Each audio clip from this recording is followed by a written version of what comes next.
And now, it's time for another Dice Tower review with Tom Vasel. Hey folks, I'm Tom Vasel and welcome to the Dice Tower. Today we're taking a look at a game called Fantastic Factories. Fantastic Factories from Meta Factory Games. I didn't know anything about the company or the game. I knew it was a brightly colored box and it had fun looking factories. When I opened it up, I was very impressed with how the game looked. But it's about getting resources and building buildings. I've seen that before, and they also call the game Fantastic, which is always like, it better be fantastic, or I'm going to have fun, with the negative review of it. Let's see if it's good or not, and then we'll be back.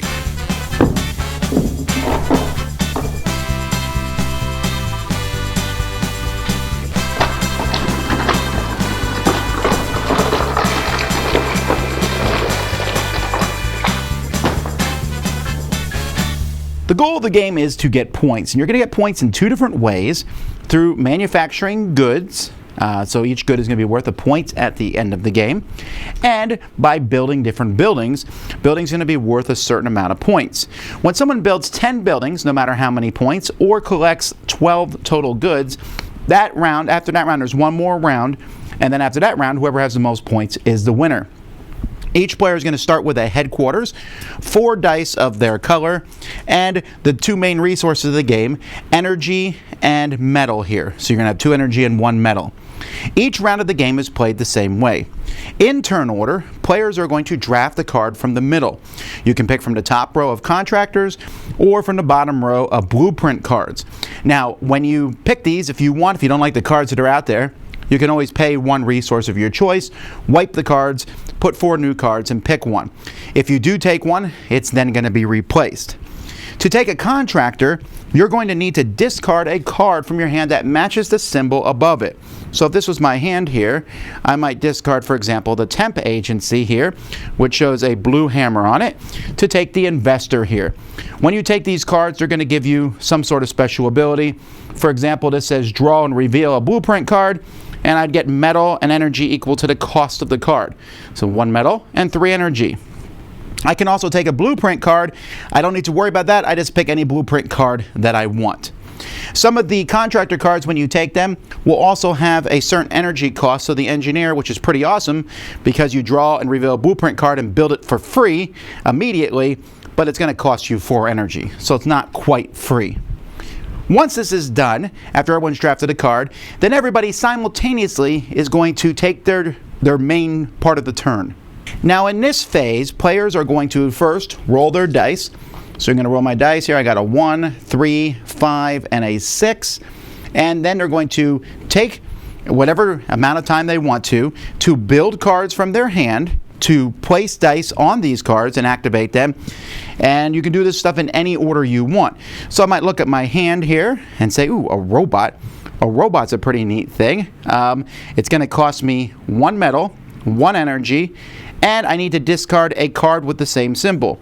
So I could discard the temp agency, pay 1 metal, pay 1 energy, and I now have a robot in play.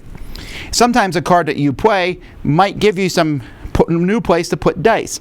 This is if I put 3 dice of the same type here, I'll get an extra die that I can roll, plus I'll get 2 goods. Actually, I don't even roll the extra die. I pick which side it's on. Now, at the beginning of the game, you won't have a lot of these cards out, so you can put your dice in your research, generate, and mine areas.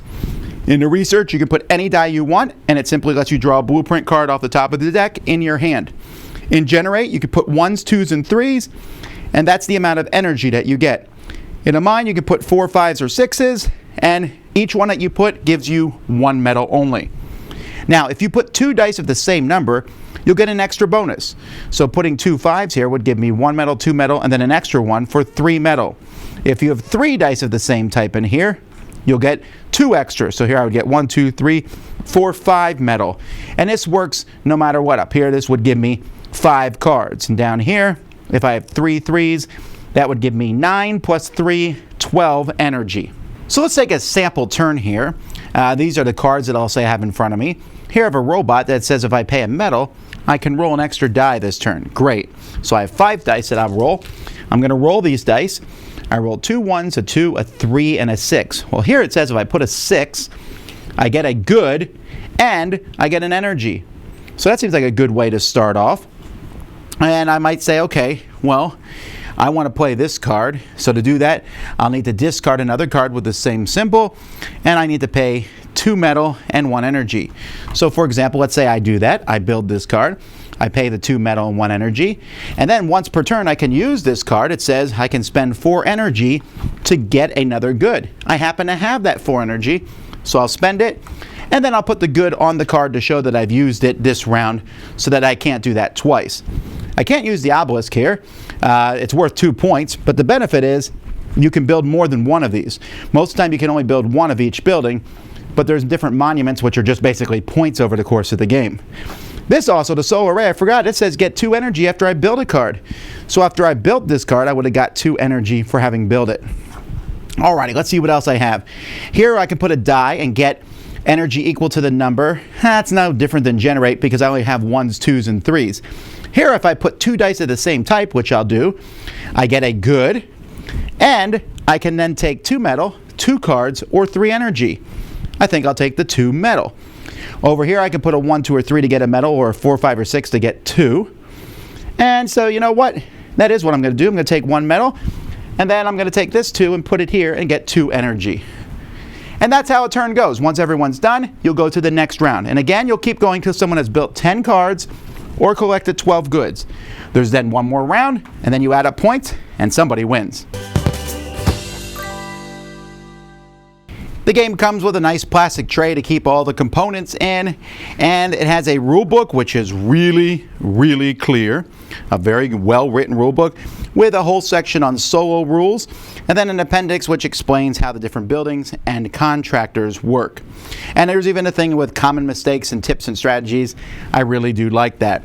I really enjoy the artwork on the card. I'm a big fan of using these people without expressions. I've seen this in other games like Manhattan Projects and stuff, and that works well. I would wear that hat and jacket. Anyhow, the buildings themselves, kind of silly style look to them, right? The golem assembly line, everything has this silly-ish look to it, but it really works for this game. And the symbology is really, really clear. I mean, very rarely did we have to look anything up. It was pretty easy to understand what each thing does. Here's the beacons, by the way. These, if you get all 4 beacons on a table, that is 14 points. But I don't think, once you know these are in a deck, you probably won't let someone get all 4 of them. All kinds of buildings and neat stuff. These boards themselves are, have an insert here where the dice can be placed in them. And man, do I like the quality of dice in this game. Excellent dice. I'm a big fan of that. And hey, there's also some cards here that tell you what everything does, if in case the iconography is confusing. Just top-notch production.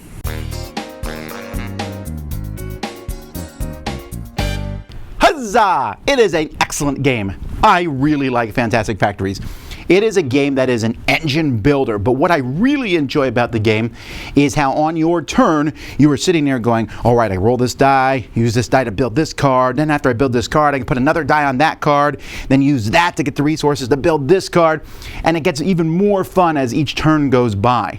Now, there are some things that not everyone will like. Other than the drafting, for the most part, you are not involved with everyone else's turn. You're going to sit there and work your own little thing. Now, don't get me wrong. There are times where you draft that card I want, and I'm like, especially the monuments, because the monuments are worth points. And the game does a good job at the monuments. Most buildings are worth 0, 1. There's a few, I think, that are worth 2. Most of them are worth very few points. The monuments are worth more, but then they don't do anything over the course of the game. The robots and golems and nuclear power plants, that sort of thing does cool stuff. So you got to kind of balance that out. I also like that the game makes you discard a card of the same type to play a card, so there's a reason to get cards.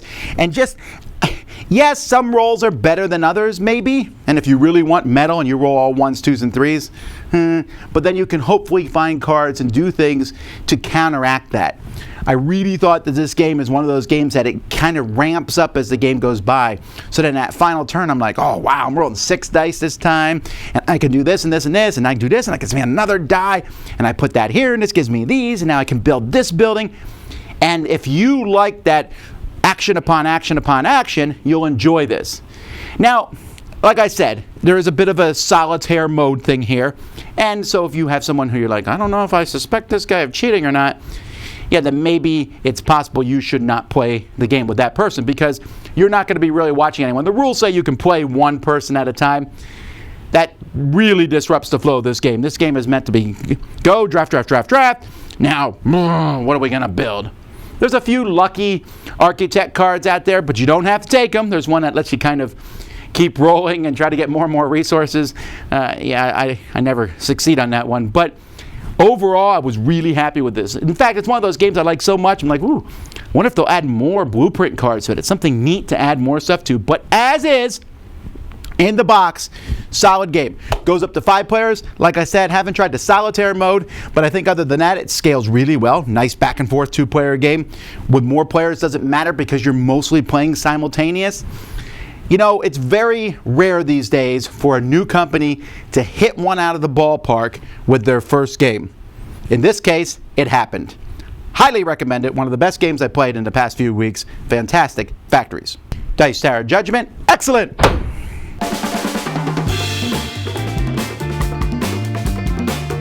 Thanks so much for watching another Dice Tower video. If you enjoy our videos, subscribe to the channel for more fun, comprehensive board game coverage. Also, consider joining us at one of our events. Come to Dice Tower Retreat, a small, intimate gathering where gaming is king. Join us for Dice Tower Cruise, the largest board game cruise. Attend Dice Tower West in Las Vegas for gaming fun on the West Coast, or Dice Tower East in Orlando, in sunny Florida. Dice Tower Conventions, the friendliest gaming conventions on Earth. I'm Eric Summerer, and you've been watching the Dice Tower.